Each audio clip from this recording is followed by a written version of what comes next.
जो 30 तारीख को हुआ है, एक बहुत बड़ा ग्लोबल इवेंट हम चाहते थे कि हम उसको विटनेस करें। और बहुत दिन से हम राह देख रहे थे कि कुछ अलग और कुछ बहुत बड़ा ऑन पैसिव में हो, जो हमेशा ही कहा जाता था। लोग क्या कहते हैं इससे मुझे कोई भी मतलब नहीं है, लेकिन मैं ये बिल्कुल विश्वास के साथ मेरा स्टैंड खुद का था कि ये जरूर होगा।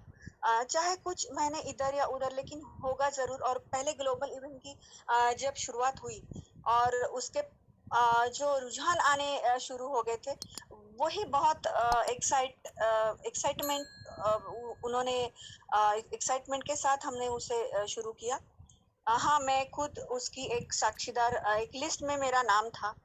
और मुझे जब इनविटेशन आया तो ऑफ कोर्स बहुत प्राउड हुआ, क्योंकि मैं दिल से हार्डकोर ऑन पैसिवियन हूँ।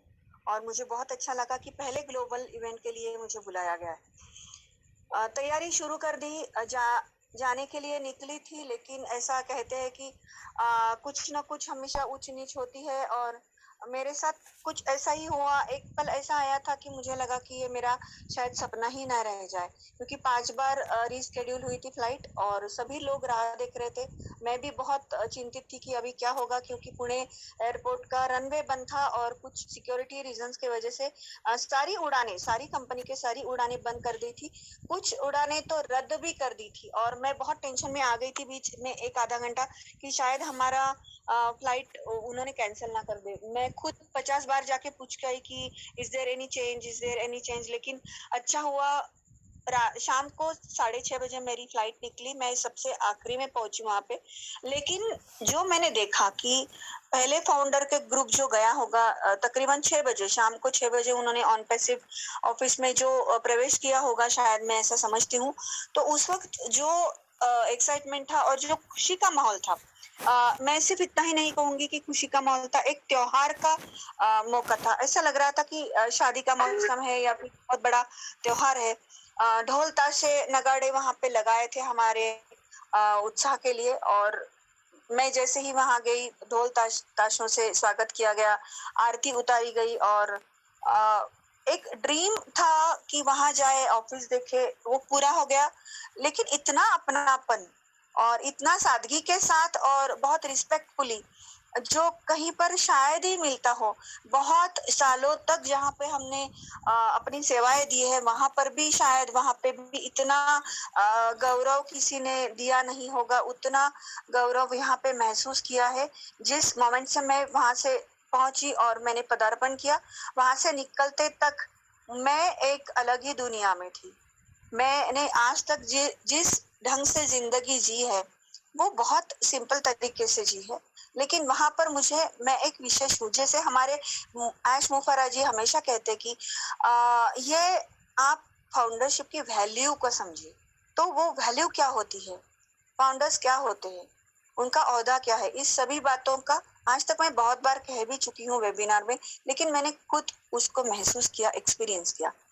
सबसे पहले मैं हमारे सीईओ मिस्टर ऐश मुफर्रा जी का दिल से धन्यवाद देती हूँ कि उन्होंने ये एक सपना देखा और जो हकीकत में लेके आ रहे हैं, और उनके साथ बहुत लोगों को अपलिफ्ट कर रहे हैं। उनमें से आज हम भी हैं।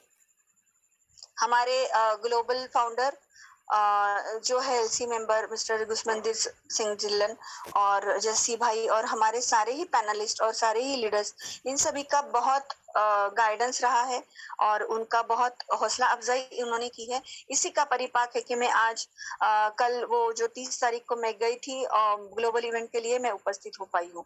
मेहनत सभी जगह करते हैं, लेकिन वहाँ के लोग जो अप्रिशिएट करते हैं, किसी बात को अप्रिशिएट करते हुए सबको हाथ देके ऊपर उठाते हैं और सभी को एक लेवल में लेके आते हैं, ये है ऑन पैसिव। ये मैंने खुद ने महसूस किया है। बहुत बहुत खुशी हुई वहां पर जाके। एक सपना था, पूरा हुआ। दूसरा सपना देख रहे हैं, लेकिन जो एक्साइटमेंट थी ग्लोबल इवेंट की, और जब हमने वहां पर बुर्ज खलीफा को देखा कि इस फ्लोर पे हमारा ऑफिस है। 56 इंच का सीना क्या होता है आज तक सोचते थे, सुनते थे, लेकिन सही में सीना चौड़ा करने वाली बात थी, होने वाली बात थी। और बहुत एक्साइटमेंट के साथ हम लोग, मैंने इतना कभी नहीं चिल्लाया है। मैं देखती थी लोगों को किसी इवेंट में जाने के बाद चिल्लाते हुए, मैं कहती थी ऐसा क्यों? आज मैंने महसूस किया है कि जो दिल से होता है, ऑन पे सिर्फ दिल का नहीं, अब आत्मा के साथ जुड़ा हुआ है। बहुत बहुत खुशी होती है।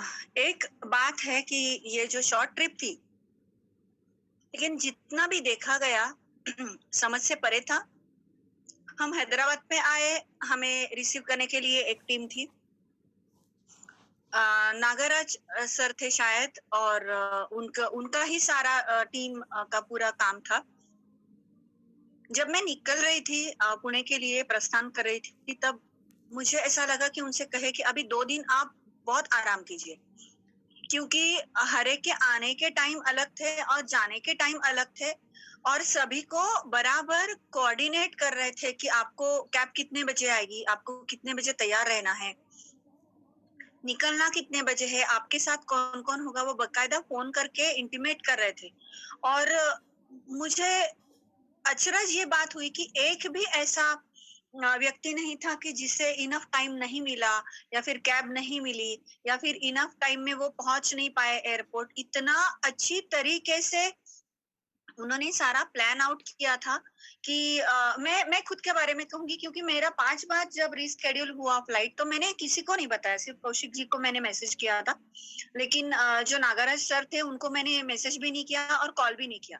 लेकिन उनका एक जो ट्रेनिंग था वो इतना सटीक था कि वो एयरपोर्ट पे देख रहे थे कि कौन सी फ्लाइट कितने बजे कितने देर से आ रही है। और उन्हें पता था, संगीता जी मेरे साथ में वहां पे वो भी थोड़ी देर से आई थी, संगीता विश्वास जी, तो वो भी रुकी हुई थी, और I was the last person to enter at Hyderabad. तो हम दोनों गए, तो मैंने जब अराइवल में मैं गई तो वहां पे वो बकायदा खड़े थे, और मैं उनको पहचान पाई क्योंकि उन्होंने हमारे ऑन पैसिव लोगों का टी शर्ट पहना था। तो मुझे बहुत एकदम से उनको मैं पहचानी, और मुझे बहुत खुशी हुई, एकदम से मैं चिल्लाई, my god you are there for me. और वो कार भी खड़ी थी वहां पे, लेके आए, पहले बुके दिया, इतना स्वागत किया। मैं हम लोग देर से गए थे, लेकिन किसी भी बात की कमी नहीं हुई कि आप देर से आए हैं तो कुछ कट करे नहीं। जो एक सिस्टम दी गई थी उनको, उसी सिस्टम के अनुसार स्वागत किया गया, और हम हमको रिसीव किया गया। तो मैं ये बहुत मतलब अप्रिशिएट करूंगी उनके हार्ड वर्क और पेन टेकिंग एफर्ट्स के लिए। Thank you Nagraj sir for doing all the work for us. और ऑडिटोरियम का तो नीरज जी ने बता ही दिया है कि कितना अच्छा पूरा कोऑर्डिनेशन था और कितना अच्छा सब कुछ हुआ। तो इतना ही एक था कि मैं उनके बारे में कुछ कहना मेरा बाकी था, इसलिए मैंने, आपने जब बुलाया तब मुझे बहुत अच्छा लगा कि एटलीस्ट है। मेनी मेनी थैंक्स मिस्टर एश मुफरा, thank you very much, thank you for all the leaders, thank you very much.